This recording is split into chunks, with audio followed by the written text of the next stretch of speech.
The royal herticord had been waiting outside for nearly an hour. "I know you don't like needles," Blue said, not unkindly, "but you have to have it done. And you have to have it done now, otherwise they'll still be itching at your coronation. You can't have the new purple emperor scratching through the ceremony. People will think you have fleas." "I could use a healing spell," Pyrgus said. "You could pull yourself together," Blue told him shortly. "You've sent that poor man away twice already. Just grit your teeth and get it over with." "Oh, all right," Pyrgus said with bad grace. He nodded to the footman, standing like a statue by the door. "Show him in." The footman swung the door open with a flourish. "Sir Archibald Buff Arches," he announced loudly. "The royal herticord."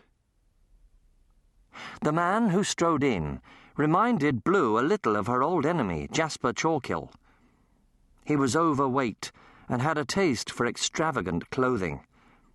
He was wearing a shot silk robe woven with illusion spells so that misty nymphs swam through its folds.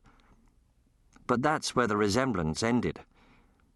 His eyes showed he was no fairy of the night, and he walked with purpose.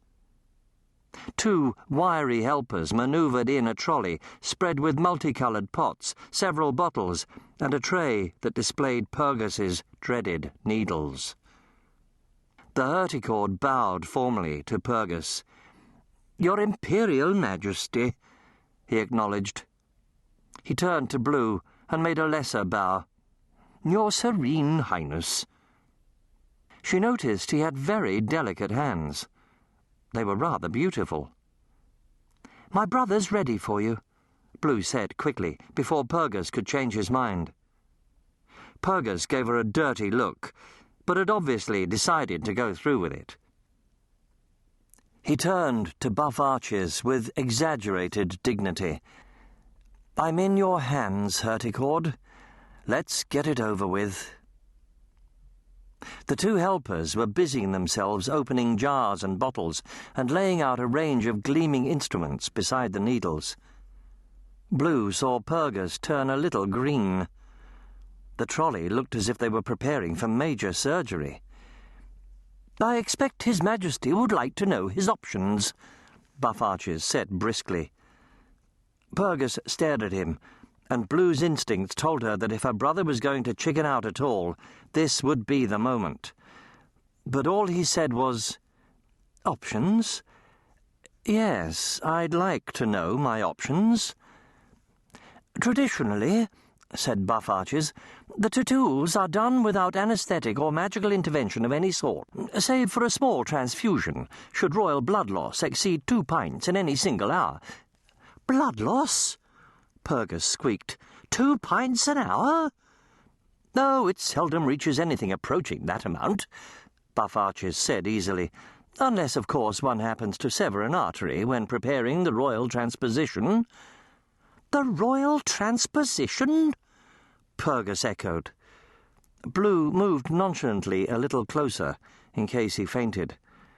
"A deep tissue sample used to gauge the effect of the dyes. A safety precaution in case of allergic response.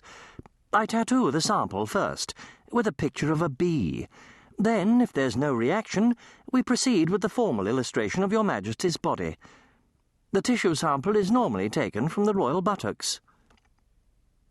Blue fully expected Pyrgus to protest. She certainly would have. A tissue sample of that sort meant you couldn't sit down for a week. But all Pyrgus said was, "Why a bee? Why do you tattoo the sample with a bee?" "I haven't the slightest idea," Buff Arches said. "It's simply the specified picture, specified by tradition, you understand." He watched Pyrgus for a moment, as if expecting further questions, then said abruptly, "But I was explaining your options. As I say, the traditional way involves no anaesthetic or magical intervention, but one of your illustrious ancestors, Emperor Scolitandis the Weedy, decreed that henceforth